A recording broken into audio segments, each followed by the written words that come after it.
बैठो।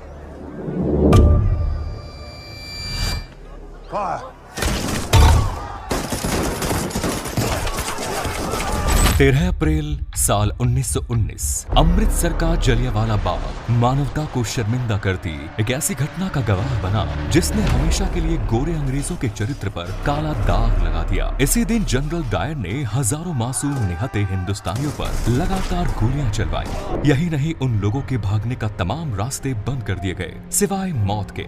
उनके पास कोई रास्ता नहीं था। आगे जाकर क्रांतिकारी उधम सिंह ने जलियांवाला बाग हत्याकांड में गोली चलाने का आदेश देने वाले जनरल डायर को गोली मार दी और इस हत्याकांड का बदला ले लिया। लेकिन ये सवाल फिर खड़ा हुआ कि क्या सच में मरने वाला वही व्यक्ति था जिसने उस बाग में गोली चलाने का आदेश दिया? आखिर क्या है इस हत्याकांड के पीछे की क्रूर सच्चाई? वो कौन से सर्कमस्टेंसेस थे जो इस घटना के लिए जिम्मेदार थे? आज के इस हिस्से में हम जानेंगे दिल दहला देने वाली इस घटना की एक सच्ची घटना। हमारे साथ आखिर तक जरूर बने रहिएगा ताकि आज की पीढ़ी भी जान पाए कि आजादी उतनी भी सस्ती नहीं है जितनी आसानी से आज हम इसे एंजॉय कर रहे हैं। जलियांवाला बाग हत्याकांड की भूमिका उस समय बननी शुरू हुई जब अंग्रेजों ने रॉलेट एक्ट लगाया और देश भर में इसका विरोध शुरू हुआ। वो तारीख थी 10 अप्रैल। रॉलेट एक्ट का विरोध चल रहा था और अंग्रेजों ने इस एक्ट के विरोध करने के लिए सैफुद्दीन किचलू, डॉक्टर सत्यपाल को गिरफ्तार कर लिया गया। रॉलेट एक्ट को उस समय का काला कानून कहा गया था। इस कानून का विरोध महात्मा गांधी ने भी किया था और इसके पास होते ही पूरे देश में इसका जबरदस्त विरोध शुरू हो गया। रॉलेट एक्ट के इस कानून के मुताबिक अंग्रेज बिना किसी जांच पड़ताल और मुकदमे के जब चाहे किसी भी भारतीय को गिरफ्तार करके जेल में भेज सकते थे। रॉलेट एक्ट के विरोध में सैफुद्दीन किचलू और डॉक्टर सत्यपाल की गिरफ्तारी ने आग में घी का काम किया। जनता का आक्रोश अपने उफान पर था, लेकिन तूफान से पहले वाली शांति छा गई। लोगों ने एक बड़े विरोध प्रदर्शन करने के लिए 13 अप्रैल को सुबह जलियांवाला बाग में एक बड़ी सभा करने का निर्णय लिया।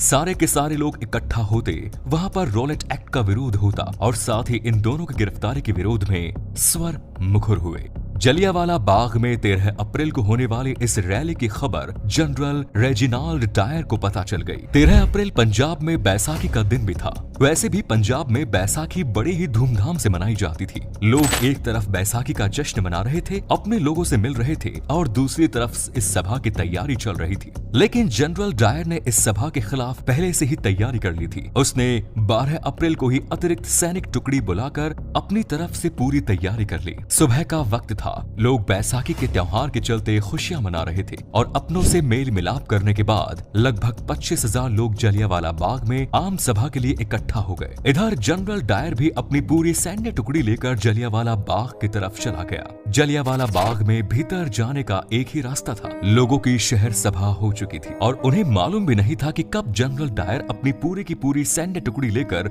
अंदर दाखिल हुआ और उसने जलियांवाला बाग के मुंह पर तोप रखकर उसने बंद कर दिया। इसके बाद अपने सैनिकों की पोजीशन लेने के बाद जनरल डायर ने सीधे लोगों पर फायर का आदेश दे दिया। बिना किसी चेतावनी के, बिना एक शब्द बोले जनरल डायर के आदेश का पालन करते हुए सैनिकों ने अपनी अपनी बंदूकों का मुंह खोल दिया और लगातार गोलियां लोगों पर बरसने लगी। जलियांवाला बाग में जनरल डायर 50 राइफल और इतनी ही खुखरी लेकर पहुंचा था। इसका मतलब है कि वो पहले से डिसाइड करके आया था कि उसे क्या करना है। जवानों ने इस दौरान लगभग 10 मिनट में 1600 राउंड फायर किए। लोगों को न संभलने का मौका मिला और न बचकर भागने का। जवान बिना रुके लगातार फायरिंग कर रहे थे। जनरल डायर ने आदेश ही कुछ ऐसा दिया था। फायरिंग केवल बंदूक में गोली लोड करने के दौरान ही धीमी पड़ती थी, वरना यहाँ मौजूद जवान लगातार लोगों पर फायर कर रहे थे। लोगों में अफरा तफरी मच गई। वहाँ मौजूद महिलाएं, बच्चे, बूढ़े और जवान सभी अपनी अपनी जान बचाने के लिए वहाँ से भागने लगे। लोगों ने वहाँ मौजूद कुएं में कूदकर अपनी जान बचाने की कोशिश की, लेकिन कोई फायदा नहीं हुआ। कुछ लोग दीवार फांद कर भाग जाना चाहते थे, मगर उसका भी कोई फायदा नहीं हुआ। जनरल डायर के सैनिकों ने हर किसी को चुन चुन कर मारने की कसम खा रखी थी। बाग के जिस कुएं में कूदकर लोग अपनी जान बचाना चाह रहे थे, उसमें से 120 इंसानों की लाशें निकाली गई। वहाँ कुआं कूदकर मरने वाले लोगों के खून से भर गया। कुएं को आज भी खूनी कुएं के नाम से जाना जाता है और इतना ही नहीं, इस बाग की दीवारों पर आज भी उस समय की गोलियों के निशान मौजूद हैं। लगातार 10 मिनट हुई इस अंधाधुंध फायरिंग के बाद जनरल डायर राक्षसों की तरह हंसता हुआ वहां से बाहर चला गया। इतना ही नहीं, अमृतसर की सड़कों पर जो भी भारतीय उसे नजर आता वो उसे भी गोली मार देता।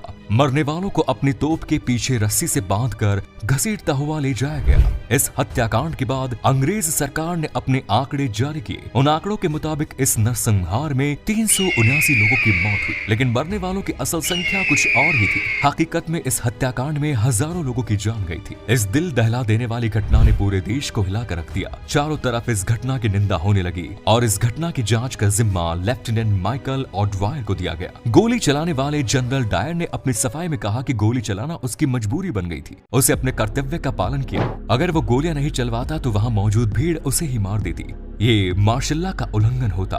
लेफ्टिनेंट माइकल ऑडवायर, जो कि इस मामले की जांच कर रहा था, वो जनरल डायर के इस जवाब से संतुष्ट हुआ। आगे चलकर इस मामले की जांच लाहौर के हंटर कमीशन के द्वारा की गई। फाइनली इस मामले में जनरल डायर को सही माना गया और ब्रिटिश अधिकारियों ने उसे प्रमोशन दिया। लेकिन इसके साथ ही फाइनल रिपोर्ट में ये भी कहा गया कि जनरल डायर अब कभी इंडिया नहीं आएंगे और उन्हें ब्रिटेन में रहकर ही सर्विस करनी होगी। इस हत्याकांड के दौरान सरदार उधम सिंह जलियांवाला बाग में ही मौजूद थे। ये उनकी खुशकिस्मती थी कि वो इतनी गोलियां चलने के बावजूद भी बच गए, लेकिन उन्होंने कसम खाई थी कि वो इस हत्याकांड का बदला जरूर लेंगे।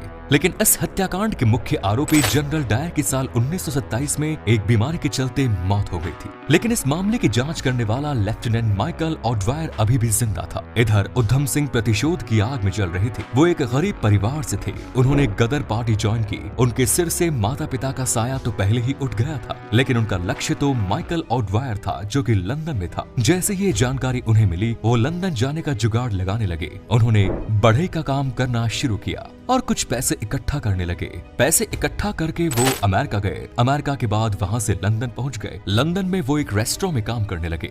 रेस्टोरेंट में काम करते हुए पैसा जमा कर रहे थे ताकि एक पिस्टल खरीद सके।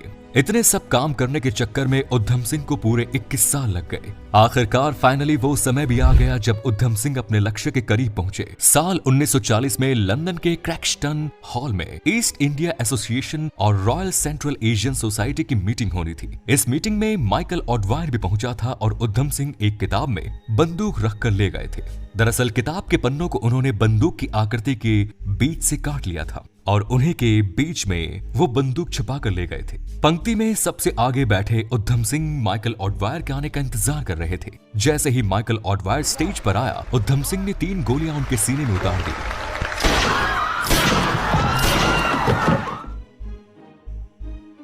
वो वहां से भागे नहीं बल्कि वहीं खड़े हो गए और उन्होंने कहा कि 21 साल बाद जलियांवाला बाग हत्याकांड का बदला ले लिया। उधम सिंह ने वहां अपनी गिरफ्तारी दे दी। इसके बाद 31 जुलाई 1940 को उन्हें फांसी दे दी गई। यहाँ ये बात ध्यान देने लायक है कि जलियांवाला बाग हत्याकांड से जो 2 अंग्रेज अफसर जुड़े हुए थे, उनके नाम काफी मिलते जुलते थे। उनमें से एक जो असली गुनहगार था वो पहले ही अपनी बीमारी के चलते मारा गया, जबकि जिसने गुनहगार को जांच के दौरान बचाया उसे अमर शहीद सरदार उधम सिंह ने मार दिया।